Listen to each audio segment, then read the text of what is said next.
गुरु प्यारी साध संगत जी, क्या आपको पता है गुरु नानक देव जी जन्माष्टमी के दौरान वृंदावन मथुरा गए थे। और अगर आपको यह नहीं पता तो हम आपको आज की इस साखी में विस्तार से बताएंगे कि गुरु जी कब और कैसे वृंदावन गए थे। उससे पहले अगर आप हमारे चैनल गुरु नानक साखी पर पहली बार आए हैं तो चैनल को सब्सक्राइब करना बिल्कुल ना भूलें।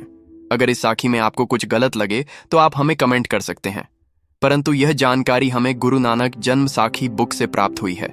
आप सब कहेंगे तो हम उस बुक का लिंक कमेंट में दे देंगे। तो चलिए आज की यह साखी शुरू करते हैं। सिख धर्म के प्रथम गुरु नानक देव जी धर्म के प्रचार प्रसार के लिए करीब 500 साल पहले वृंदावन आए। वह यहाँ गांधीनगर स्थित प्राचीन टीले पर ठहरे और लोगों को भक्ति करते हुए सच्चा जीवन जीने का मार्ग दिखाया। तभी से इस पावन स्थल का नाम गुरु नानक टीला पड़ गया। वर्तमान में यहाँ भव्य गुरुद्वारा है। यहाँ अरदास के लिए सुदूर क्षेत्रों से सिख धर्म के अनुयायी आते हैं। गुरु नानक टीला गुरुद्वारा कमेटी ने बताया कि गुरु नानक देव जी सन 1513 में अगस्त माह में श्री कृष्ण जन्माष्टमी के दिन वृंदावन आए थे। गुरु नानक देव जी ने अपने जीवन में 4 उदासियां की थीं। इसमें से वह पहली यात्रा में वृंदावन आए थे। उनके साथ भाई बाला और मर्दाना जी भी साथ आए। टीले पर वह कुछ दिन ठहरे। इस दौरान वह संगत को परमेश्वर से जोड़कर मानवता का संदेश देते थे। यहां से उन्होंने जग को संदेश दिया कि परमेश्वर की भक्ति करते हुए सच्चा जीवन जीना चाहिए। वह इससे पहले मथुरा मसानी स्थित एक बगीची पर भी करीब 1 माह से अधिक समय तक ठहरे। तभी से मसानी स्थित बगीची का नाम गुरु नानक बगीची पड़ गया। यह भी बताया जाता है कि 18 जून 1707 ईस्वी सिख फौज की मदद से मुगल बादशाह बहादुर शाह की जीत हुई तो उसने सिख धर्म के 10वें गुरु गुरु गोविंद सिंह जी को धन्यवाद देने के लिए आगरा आने का निमंत्रण दिया था। बादशाह के निमंत्रण पर जब दिल्ली से आगरा के लिए गुरु गोविंद सिंह जी चले तो जुलाई 1707 को वह वृंदावन के इस पावन स्थान भी आए थे। इसका उल्लेख उनके दरबारी कवि सेनापति ने अपनी रचित पुस्तक श्री गुरु शोभा में सन 1711 में किया। वृंदावन के पावन स्थल गुरु नानक टीला पर भक्तों द्वारा 2015 में भव्य गुरुद्वारा बनकर तैयार हुआ। वर्तमान में इस गुरुद्वारे में धर्म प्रचार कमेटी शिरोमणि गुरुद्वारा प्रबंधक कमेटी अमृतसर साहिब के द्वारा संचालित किया जा रहा है। गुरु नानक बगीची प्रबंध समिति द्वारा बताया कि अगस्त 1513 में अपनी दूसरी उदासी के दौरान गुरु नानक देव जी मथुरा आए थे। उन्होंने यमुना किनारे गौघाट पर प्रवास किया। यमुना में बाढ़ आने पर उन्होंने मसानी स्थित बगीची पर करीब 40 दिन से अधिक प्रवास किया। प्रवास के दौरान उन्होंने लोगों को शांति, सद्भाव और सामाजिक कुरीतियों को खत्म करने का संदेश दिया था। बाद में इसी स्थान को गुरुद्वारे का रूप दिया गया। कहते हैं कि प्रवास के एक दिन बगीची पर संगत मौजूद थी। इसी बीच उन्हें किसी ने कुएं के खारे पानी के बारे में बताया। इस पर गुरु नानक देव ने करतार भली करेंगे कहते हुए मर्दाना को कुएं का पानी निकालकर सबको बांटने को कहा। पानी बांटा गया तो वह मीठा था। तभी से कुएं का मीठा पानी सबके लिए प्रसाद बन गया। गुरु प्यारी साध संगत जी, अभी हमने आपको बताया जब गुरु नानक देव जी वृंदावन गए, परंतु अब हम आपको यह भी बताते हैं जब गुरु नानक देव जी और भाई बाला और मर्दाना एक पहाड़ी पर पहुंचे और एक विशाल पहाड़ को देखकर भाई बाला और मर्दाना जी ने गुरु जी से यह प्रश्न किया कि यह पहाड़ यहाँ कैसे आया, क्योंकि आसपास कोई और पहाड़ नहीं है। तो चलिए आपको बताते हैं आगे गुरु जी ने क्या उत्तर दिया। गुरु प्यारी साध संगत जी, ईश्वर के संदेश का प्रचार करते हुए श्री गुरु नानक देव जी वृंदावना और मथुरा पहुंचे, जहां भगवान श्री कृष्ण का जन्म हुआ था। गुरु जी वहां एक पहाड़ी के पास बैठे थे। उनके शिष्य भाई मर्दाना को आश्चर्य हुआ कि यमुना नदी के किनारे एक ही पहाड़ी कैसे है, जबकि उसके आसपास कोई ऐसी पहाड़ी नहीं थी।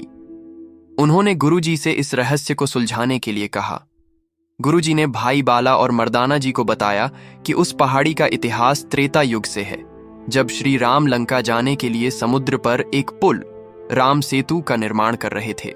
भाई मर्दाना उत्सुक हो गए और उन्होंने गुरुजी से इतिहास के बारे में अधिक जानकारी देने का अनुरोध किया। गुरुजी ने आगे कहा कि जब पुल का निर्माण पूरा हो गया तो श्री राम ने वानर सेना को और अधिक पत्थर न लाने का निर्देश दिया। उनके आदेश का पालन करते हुए सभी वानरों ने वे पत्थर फेंक दिए जो वे ले जा रहे थे। उस समय हनुमान जी इस विशेष स्थान पर इस पहाड़ी को ले जा रहे थे। श्री राम के आदेश का पालन करते हुए वे अपने सिर पर पहाड़ी को रखकर वहीं बैठ गए। सभी वानर अंततः श्री राम के पास गए, जिन्होंने महसूस किया कि हनुमान जी वहां मौजूद नहीं थे। वानरों ने उन्हें बताया कि आगे कोई पत्थर न लाने के उनके आदेश का पालन। श्री राम ने एक वानर से हनुमान जी को वापस लाने को कहा। उनकी आज्ञा मानकर वानर तुरंत ब्रिज की ओर चल पड़ा। वहां पहुंचकर हनुमान जी ने उसे बताया कि जब वह उस पर्वत को ले जाने आया था तो उसके भीतर से एक आवाज आई, हे हनुमान, कृपया मुझे यहां से न ले जाइए। यदि आप मुझे ले जाना ही चाहते हैं तो कृपया मुझे श्री राम के चरणों के पास रख दें। यदि ऐसा न हो सके तो मैं यहीं ठीक हूं। यह आवाज सुनकर हनुमान जी ने पर्वत से वचनबद्ध होकर कहा कि वे उसे श्री राम के चरणों के पास रखेंगे। श्री राम के आदेश के बाद हनुमान जी पूरी तरह असमंजस में पड़ गए। यदि उन्होंने पर्वत को वहीं रख दिया तो वे अपना वचन तोड़ देंगे, और यदि उन्होंने उसे नहीं फेंका तो वे श्री राम की बात का उल्लंघन करेंगे, जो वे नहीं करना चाहते थे। हनुमान जी की बात सुनकर वानर श्री राम के पास वापस गया और उन्हें सारी बात सुनाई। यह सुनकर श्री राम भावुक हो गए। उन्होंने कहा कि वे द्वापर युग में श्री कृष्ण का रूप धारण करेंगे और ब्रिज में उस पहाड़ी पर और उसके आसपास अपना अधिकांश समय बिताएंगे। वानर ने जाकर श्री राम की बात हनुमान जी को बताई, जिन्हें सुनकर वे बहुत प्रसन्न हुए। उन्होंने पहाड़ी को वहीं रख दिया और श्री राम के पास वापस लौट आए। गुरु नानक देव जी ने बाला और मर्दाना को बताया कि उस समय से वह पहाड़ी वहीं है।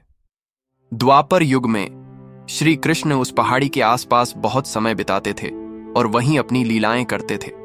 गुरु नानक देव जी से यह इतिहास सुनकर बाला और मर्दाना बहुत प्रसन्न हुए। एक त्योहार के दिन उसी स्थान पर समारोह आयोजित हो रहे थे। विभिन्न विद्वान लोग समारोह में उपस्थित थे, जो अपना ज्ञान बांट रहे थे, किंतु उनके मन अहंकार और लोभ से भरे हुए थे।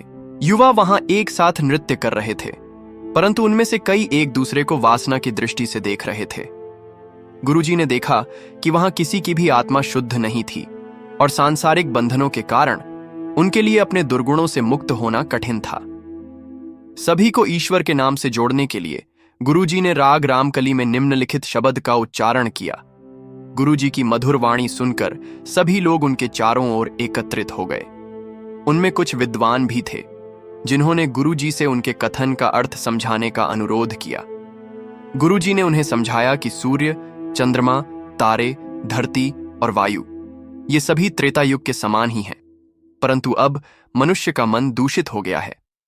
सतयुग में यदि एक व्यक्ति पाप करता था तो पूरा देश पापी माना जाता था, जबकि त्रेता युग में पापी का नगर पापी माना जाता था।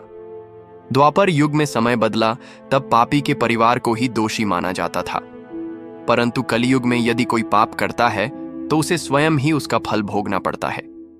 परंतु यदि कोई व्यक्ति नाम जपने के बाद ईश्वर की कृपा प्राप्त करता है तो वह इन सभी फलों से सुरक्षित रहता है। कलयुग में कीर्तन ही भक्ति का प्रमुख साधन है, इसलिए सभी को नियमित रूप से सत्संग में भाग लेना चाहिए और पूरे मन से ईश्वर का नाम जपना चाहिए। वृंदावन, मथुरा के इस पवित्र स्थान पर जहां गुरुजी ने अपनी शिक्षाएं प्रदान की, वहां आज गुरुद्वारा गुरु नानक टीला साहिब है।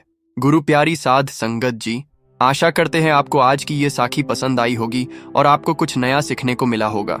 अगर आज की ये साखी आपको पसंद आई हो तो कृपया करके चैनल को सब्सक्राइब और वीडियो को लाइक करना ना भूलें। अगर साखी सुनाते हुए हमसे कोई भूल हुई हो तो कृपया हमें माफ करें। धन्यवाद।